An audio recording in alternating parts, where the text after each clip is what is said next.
Good evening. In this broadcast, the information program time. First, briefly about the primary events of the day. Viktor Chernomyrdin today announced readiness for any types of talks to attain peace as quickly as possible in Chechnya. High positions within the government of Azerbaijan were demanded by the rebels' leaders in exchange for relinquishing weapons. The presidents of Russia and Armenia signed an agreement today on a Russian military base. The spaceship Soyuz TM-21 has linked up with the orbital station Mir. And today, after a 1.5-year break, the Constitutional Court of Russia began its work. I'll remind you that its work was suspended by Boris Yeltsin in the autumn of 1993 after the October events in Moscow. The Constitutional Court acquired again its rights and existed the first case by the petition of the Federative Council. This chamber perceived a contradiction in the Constitution, which may mean that it would lose its power of expression in adopting extremely important laws such as the budget of the country or matters of war and peace. Although, according to the Constitution, it is obliged to do exactly that. The matter is that after the Duma adopts a law, the Federative Council is given 2 weeks to review it. If the Federative Council is late in doing this, the law is considered to be approved by it automatically. Such an interruption could occur because of the fact that the period of the work of the Duma and the Federative Council don't always coincide in time. At the session, it was suggested to extend this time limit to 1 month. At the same time, the opinion was expressed that in such a case, during review of laws and given particular circumstances, delays are possible in the Federative Council. During the discussions, the representative of the Duma, not categorically, yet stated that the request of the Federative Council may also be viewed as an aspiration of that chamber toward even greater influence than is defined in the Constitution. Hearing all the sides, the chairman of the court, Vladimir Tumanov, stated that the court would announce its decision in the next few days. The situation in Azerbaijan remains tense. Our correspondent, Mais Maidov, reported today. Because of the unlawful actions of the disbanded units of the Police of Special Designation and mostly its leader, the former Deputy Minister of Internal Affairs, Rushan Shavadov, the Republic is again on the brink of a civil war. This was stated late last night on national television by the President of Azerbaijan, Heydar Aliyev. According to him, despite the complicated situation, he's prepared to resort to peaceful methods to the very end. The head of state exhorted the rebel policemen to surrender weapons and leave their base.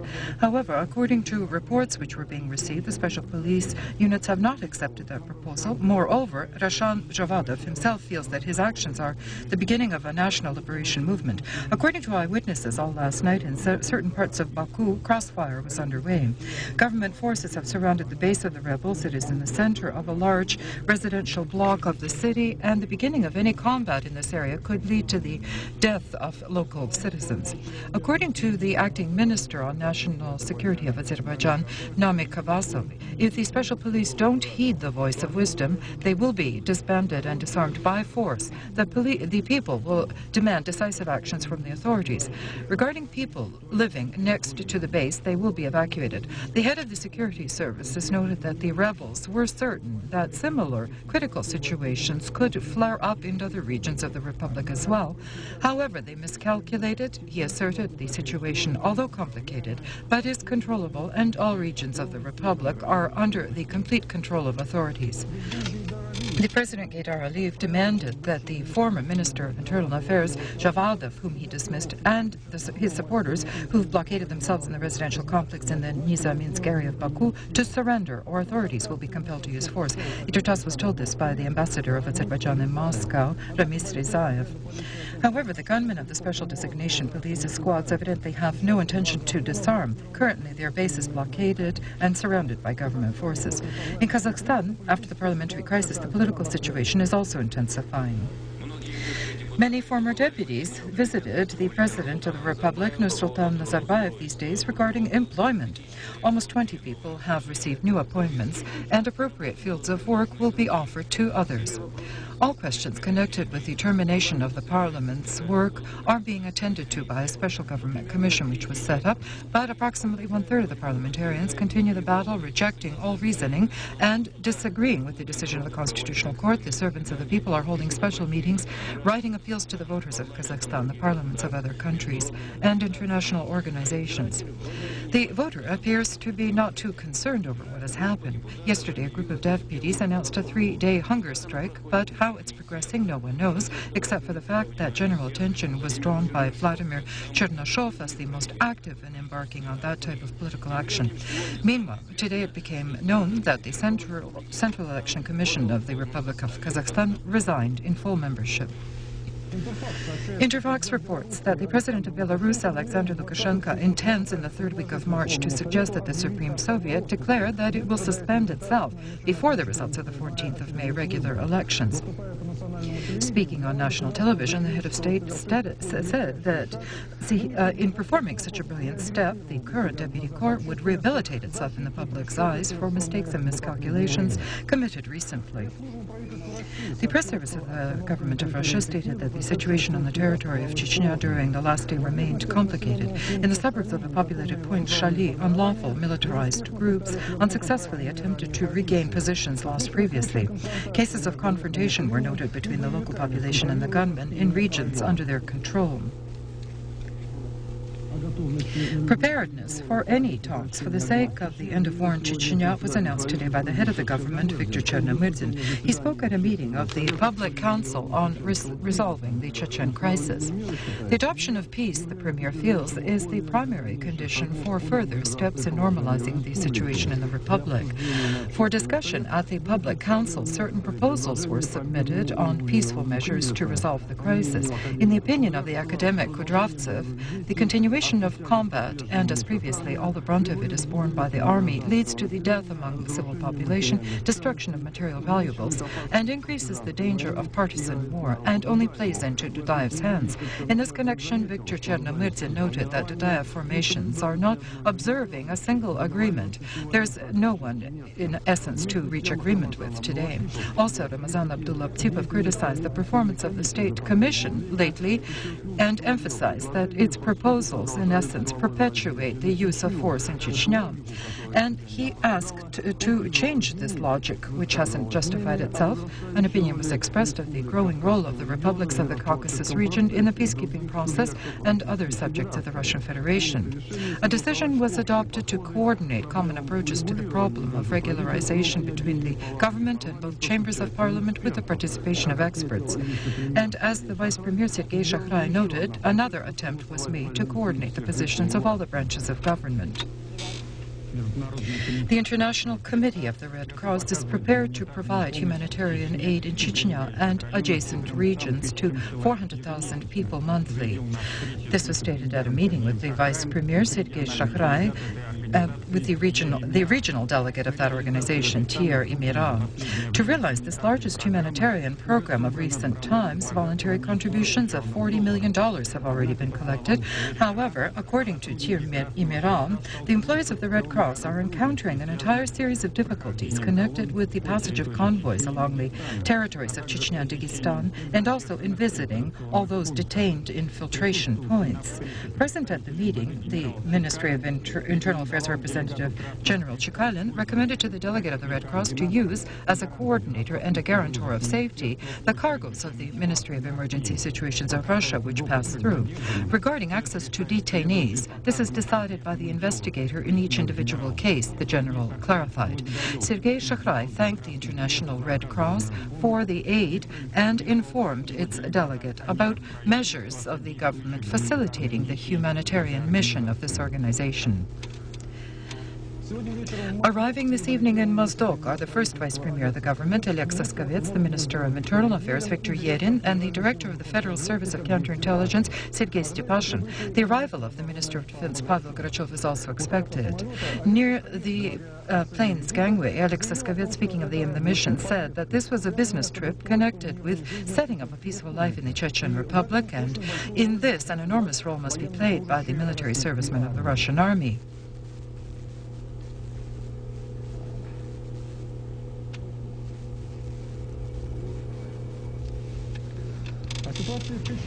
This morning, the situation in Chechnya was described by President Yeltsin to the head editors of leading newspapers of several Western countries and Egypt. Opening the meeting, the President, Boris Yeltsin, told the journalists that he intended to prepare an extensive report for them on Chechnya, but finding that he was short of time because of a full itinerary, and knowing that yesterday on the initiative of RIA News an intense exchange of views was held at a round table, he decided to limit it to a conversation with editors of leading newspapers of the world and respond to questions on such an acute topic as the Chechen situation in Russia. Participants of the meeting with the President in the Kremlin were the heads of international departments, diplomatic editors, political observers of such newspapers as the New York Times, the Financial Times, Yomiuri, Welt, Carriera Sierra, and Al-Akhbar. The Department of Information and Press of the Ministry of Defense of Russia today refuted rumors reported by certain sources of mass media about the disappearance of one of the Russian nuclear submarines of the Typhoon type. In a report which we received, it says that this does not correspond to reality. All the submarines of this type are at the permanent base locations. No occurrences have been recorded. Today at 10:45 Moscow time, the linkage of the spaceship Soyuz TM-21 with the orbital complex Mir occurred.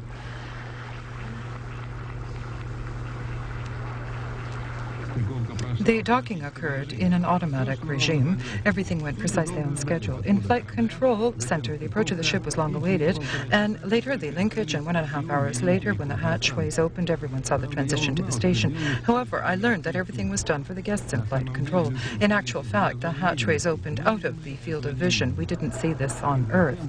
And later, to the sound of music, this was a gift for those long abiding in space, a newly arrived crew, the cosmonauts entered the station. In Flight Control, there was a lot of laughter. And now the American ambassador and the Thagard family were very happy. The first to speak with the crew were the Russian directors of the space sector. Lenочka, bring some order into your company there. It's difficult for now. It seems to me you're incontrollable now. Dear friends, Koptev Yuri Nikolaevich greets you and congratulates you on the wonderful docking with your marvelous beginning, and we hope that you continue in the same way. All the best and good luck, and a successful return home to Earth. In actual fact, the crew of 6 on Mir is very controllable. They're beginning a new era in international space, a Russian-American era, for the first time in 20 years after the Soyuz Apollo. The chairman of the Federative Council, Vladimir Shumeka, today was admitted to hospital. This Interfax was told by informed sources within the Federative Council. Shumeka caught a severe cold, the sources speculate, supposedly during the visit to Baikonur, where he witnessed the launch of the spaceship Soyuz. Today, the presidents of Romania and Russia in Moscow signed an agreement on a Russian military base on the territory of this Transcaucasian country. Boris Yeltsin called this an event of special significance, an important step strengthening Russian-Armenian allied relations. The signed agreement provides for the creation of a Russian military base in the city Gumri in the north of Armenia, and stationed in Yerevan will be a group of combat command of Russian subdivisions. Also, they will situate a motor artillery regiment of the Russian armed forces. The term of the agreement is 25 years with an automatic extension of a further 5 years if none of the sides expresses objection. Boris Yeltsin and Levonter Petrosyan also discussed the condition and perspectives of developing two-sided relations, ways to strengthen the CIS and the situation beyond the Caucasus. Specifically, great attention was devoted to questions of resolving the Karabakh conflict. On the Tajik-Afghan border, Russian border troops on Wednesday detained 11 violators. As a correspondent of Vitar was told, in the information agency of the Federal Border Service of the Russian Federation, 3 of them turned out to be unarmed gunmen, and 8 Afghan citizens crossed the border ostensibly for business or domestic purposes. After the winter relative tranquility, again the situation has escalated on the Tajik-Afghan border. In only the 15 days of March, on various stretches of the border, 6 armed insurgencies were foiled, 19 violators detained. 4 outposts of the Russian border troops were subjected to shooting. 2 times already they had to enter clashes with the armed regiments of the opposition. As previously, the emphasis is being made on armed confrontation with the authorities of Tajikistan.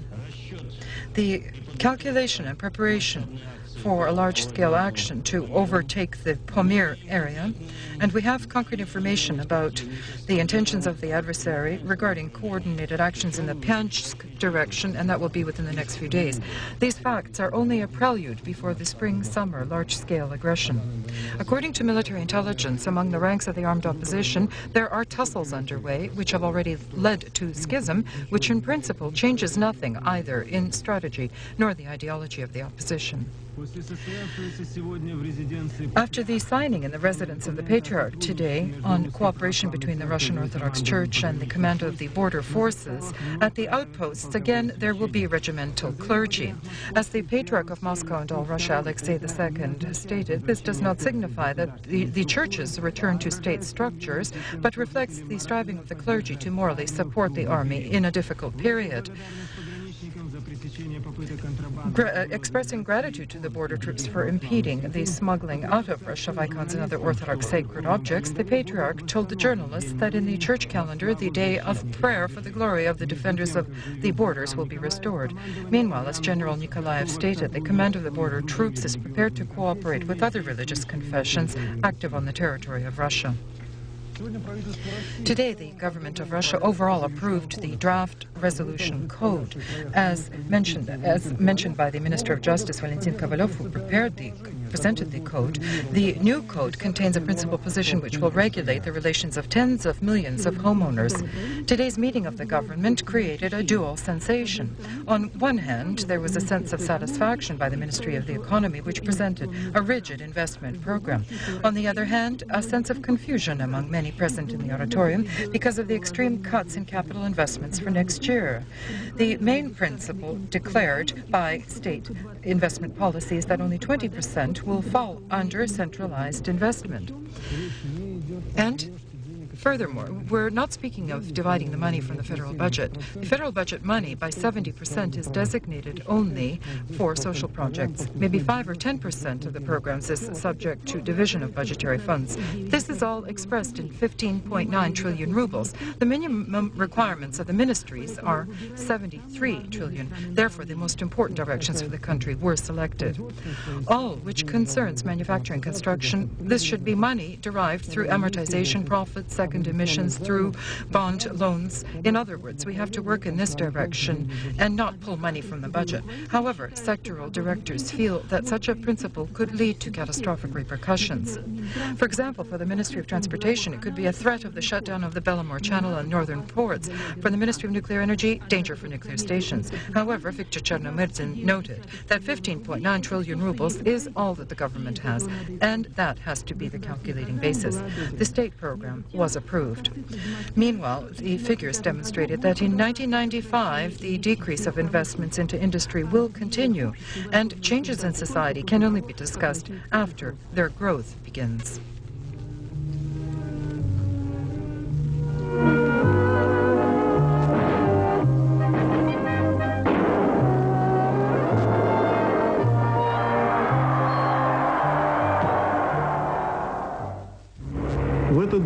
On this day, 50 years ago, our forces began their march on Vienna. This was one of the last major strategic operations of the Soviet Army in the Second World War. Almost one month would be needed for the soldiers of the 2nd and 3rd Ukrainian fronts in order to move across 200 kilometers, separating them from the Austrian capital. For a long time, Our losses in Austria were kept secret. Officially, the figure of 26,000 casualties was quoted. Today, we already know the precise figure of the dead.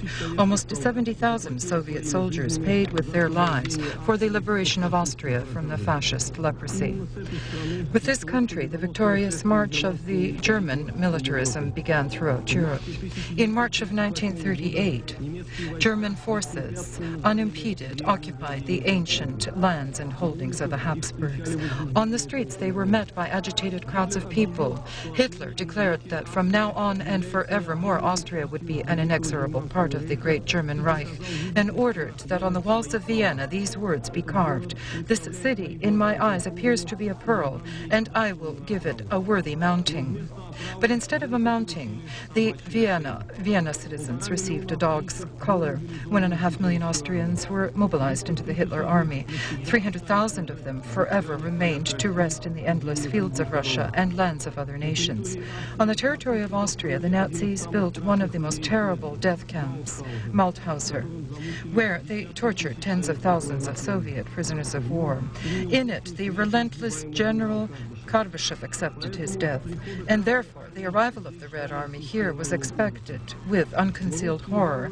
But the Russian barbarians yet again astounded Europe with their breadth of soul and generosity.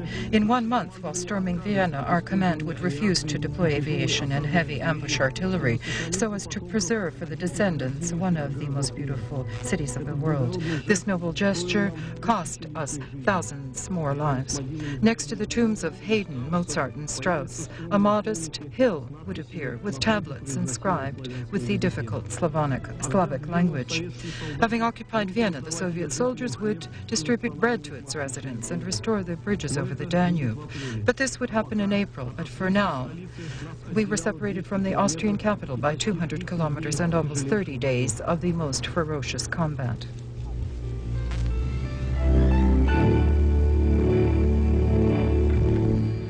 The Pope of Rome, John Paul II, today received the Deputy Minister of Foreign Affairs of Iraq, Tarek Aziz. Aziz, with the visit to the Vatican, began a new round of diplomatic contacts on the question of lifting the international economic embargo. There are all reasons to presume that the high-placed Baghdad representative found support at the Holy Throne, despite the fact that the UN Security Council left in force the decision on the sanctions. Previously, the Pope of Rome often had called for a softening of the economic embargo, emphasizing that the citizens suffer most from it. The government of Lamberto Dini received a vote of confidence in the Chamber of the Deputies of the Parliament of Italy. The question of confidence was raised by the chairman of the Ministerial Council himself, who connected the fate of his cabinet with the adoption of a program of immediate measures to heal the system of state finances. Expressing confidence in the cabinet were representatives of the leading left and centrist parties of the country. Voting against were parliamentarians from the bloc of right forces headed by the recent Premier Silvio Berlusconi and the majority of deputies from the Party of Communist Transformation. The unsuccessful assassination attempt on the life of the head of the Palestinian National Administration, the chairman of the Palestinian Liberation Organization, Yasser Arafat, was committed recently on the road joining the Egyptian border town Rafah with the Gaza sector, not far from Kfar Drom, the Israeli settlement. This sensational announcement was made by the Arafat advisor, Mirvan Kinfani. As Irtataz reports, the explosive device, weighing from 30 to 40 kilograms, was planted on the road along which the Palestinian leader last Sunday was to return from Cairo to Gaza. According to the preliminary results of the investigation, the death car was to be activated through a remote control.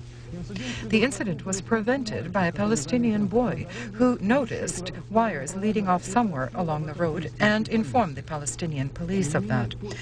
Yet under the chairmanship of Yasser Arafat today in Tunis, the meeting of the headquarters of the Palestinian Liberation Organization opened. The Arab-Israeli peace process overall and delays by Israel in fulfilling the postures of the Cairo and Washington agreements with Palestinians were the main items of the agenda. Today, Arafat chaired also the meeting of the Central Committee of the Palestinian organization FAH, which he heads, one of the largest in the Arab world. The Greek terrorist organization, called the 17th of November, took on responsibility for shooting anti-tank missiles at the building of the major television company Mega in the suburbs of Athens. The shooting occurred while the news was being broadcasted. 2 missiles were launched simultaneously with the aid of timing mechanisms from homemade launching systems which the terrorists set up on a neighboring roof. One of the missiles exploded on impact with the wall and not within the building. By lucky circumstance, no one suffered. Terrorists in Greece, for the first time, have dealt a blow to a leading television and radio station without any warning about the impending terrorist act given to mass media or the police in advance. Despite the panic and destruction, the broadcast of the news was not interrupted. The English, for a long time, didn't want television to hang out the dirty linen from Parliament. Therefore, on a permanent basis, the television cameras were permitted into the House of Commons only in November of 1989, and it was explained in an interview by the curator of the parliamentary broadcasts, Margaret Douglas. Just recently, she herself was a BBC producer. In England, it's simply unthinkable that a leading television channel or company would give or sell to someone else the right to editing policy. Parliament only controls the provision of a signal using the services of a technical company selected through a tender. All materials are completely accessible to leading television companies. To put an end to legal division or financial mutual claims, they decided to create a joint stock pool and coexist successfully for more than 5 years in it. The television companies within the pool share expenditures. Some of the expenses, almost half of them, is taken on by the Parliament, that is, taxpayers' money. And now, about the rules of broadcasting. They are few, but they are worked out in detail and are very strict. If there is disorder in Parliament, the television lens must immediately shift focus to the Speaker's chair. It's not permitted to show heated deputies' debates. Under no circumstances is the camera to gaze over the deputies' business papers. These and other taboos have as their aim to show that Parliament is a place of serious work and not a political show, a method of self-advertisement. And even those who provide contact between the Parliament and the viewers soberly presume that the majority of the population feels that politics is a boring matter. Television in the entire world at times becomes the bone of contention, the object of argument and discussion. Most frequently, it occurs because of the lack of understanding of its 2 integral parts, the creative and financial. Today in Ostankiно, we had a talk about the fate of the Channel 1 in the joint stock company, Public Russian Television, which soon will operate on its frequencies. Among those gathered were famous television journalists and also administrative and technical employees, mostly of high rank. The discussion was turbulent. It attracted many of our colleagues from other media sources who occupied almost half of the seats in the auditorium. The directors of the Russian public television for several days has been developing its creative plans, but is doing it in private. This leads to a massive speculation and rumors, which to a degree were the catalyst of today's meeting. Those who gathered demanded that the status quo remain, and Ostankino should still have the right to broadcast and not just produce programs. Participants of the discussion quite heatedly expressed their complaints against the board of directors of the Russian public television and also personally against the chairman of the television radio company Ostankiно, Alexander Yakovlev. I will satisfy your demands. I will resign if it pleases you so. And work yourselves. But I warn you, and you should know in advance, that Russian public television will continue, and then we will select only those people who we consider necessary to employ. Alexander Yakovlev today resigned as the chairman of the pan-Russian television radio company Ostankino. However, he will remain in the posts of the chairman of the board of directors of Public Russian Television and the head of the Federal Service of Television and Radio Broadcasting. As Alexander Yakovlev told our agency, the staff of the company Ostankino currently is around 4,000 people.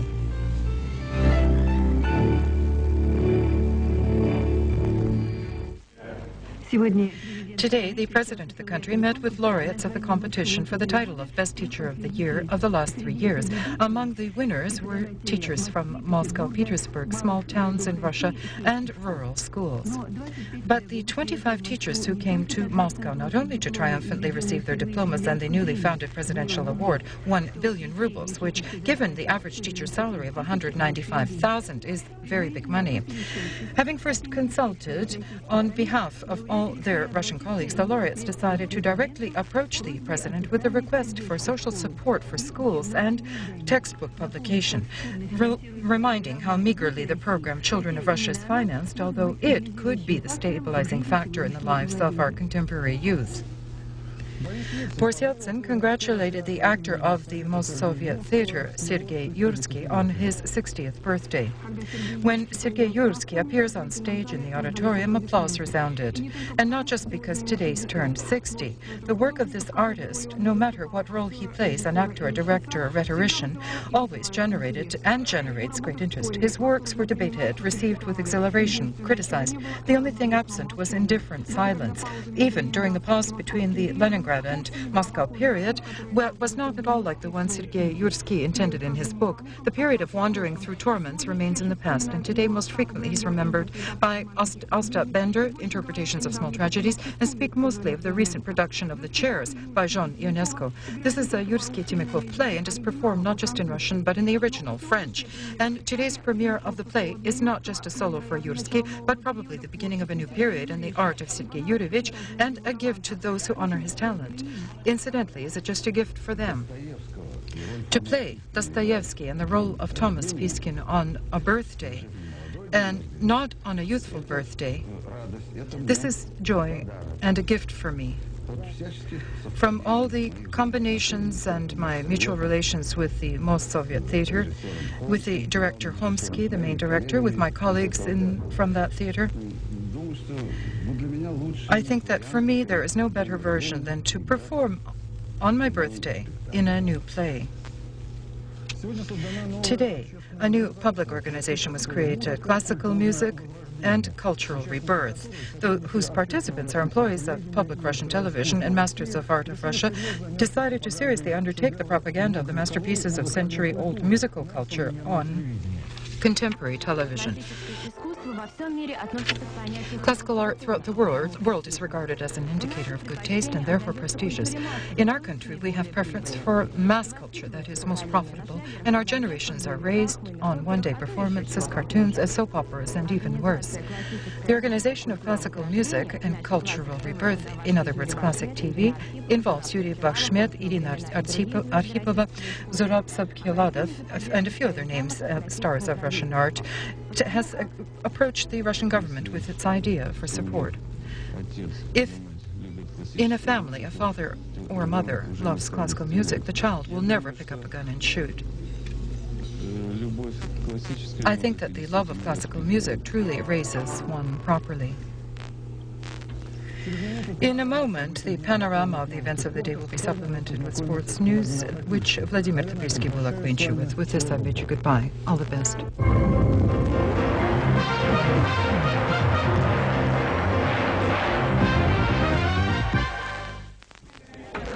The gold of the World Tournament in Canada went to the Russian skiers. In the relay, 4x5 kilometers, our girls, with professor-like supremacy, surpassed their rivals. Congratulations to Olga Danilova, Larisa Lazutina, Elena Velbe, and Nina Gavriluk.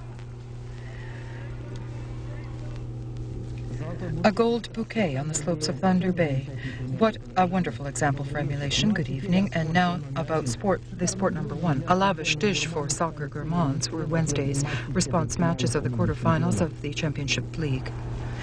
Bavaria at the match in Göteborg in the middle of the first time lost its goalkeeper. Svenskor was expelled from the field for a foul, and that was the last hope. But soccer is unpredictable, especially by its logic. The Germans' disposition wasn't dampened, and in the second time, Zicker and Merlinger, with intervals of 8 minutes, scored 2 balls. The Swedes fought back, but it brought them only additional monetary dividends. Before the beginning of the match in Paris, the group Pink Floyd's song was played, "We Don't Need Education." The French thought that they'd already graduated their soccer university, and the Catalonian Baquera had a different opinion who opened the score. Villar was not in a hitting mood, and the leader role was played by other players. Villar equaled the score, and Guerin brought the victory to the team, 2-1.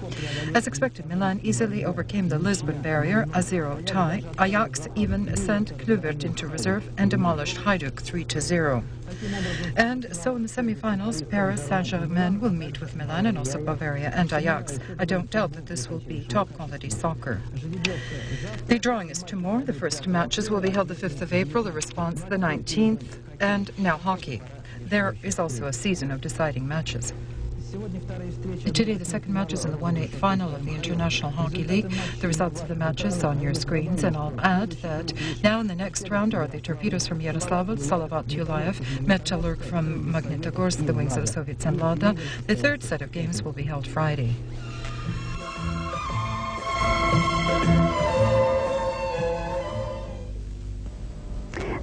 Good evening. A powerful Atlantic cyclone, which is moving from the western shores of Scandinavia, will gradually shift to the east, the cold anticyclone, which has brought winter cold into the majority of the European parts of Russia.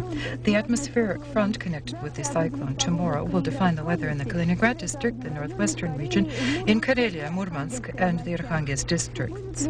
It will be windy with patches of snow in the Baltic states, rain mixed with snow, temperatures from -1 to +4 degrees. In the central and Volgovyatsk area in the Republic of Komi in the Nenetsk Autonomous District, there will be still felt influence of a cold anticyclone. Therefore, meteorologists expect partly cloudy skies without precipitation, with strong westerly winds up to 15 meters per second. During the day hours, +1 to -4. In the east of the Nenetsk Autonomous District in the polar Ural, it's mostly clear, -5 to 10 degrees. The cyclone over the south of Russia has chosen a path through the Black Sea to the north. Tomorrow, its center is expected near Rostov-na-Donu. In the zone of atmospheric fronts in the east of Ukraine and Crimea, in the Rostov district, in the Krasnodar-Stavropol areas on the lower Volga, and also in the republics of the northern Caucasus, it will continue to be cloudy with rain and wet snow, with icy roads. In the east of Ukraine and in the Rostov area, -1 +4. In the south of Ukraine, in the Krasnodar-Stavropol areas in Kalmykia, 5 to 10 degrees above zero. In the Chechen Republic, Northern Ossetia, Ingushetia, and Dagestan, +3 to 8 degrees. By the end of the day, a zone of precipitation moving from the south will reach the central and central Chernozem areas. During the day, temperatures will be from +1 to -4 degrees. Residents of the west of Ukraine and Moldova will see partly cloudy skies without significant precipitation. Temperatures during the night and day, -3 to +2. Beyond the Caucasus, the sky will be covered with clouds with some brief periods of rain and temperatures of +2 to 7. In St. Petersburg, cloudy with some periods of snow mixed with rain during the day around 0. In Moscow, variably cloudy in the afternoon. In the south of the district, some wet snow. Winds are from the south. Day temperatures around 0. The forecast was compiled on the data of the Oceanic Meteorological Center of Russia. All the best.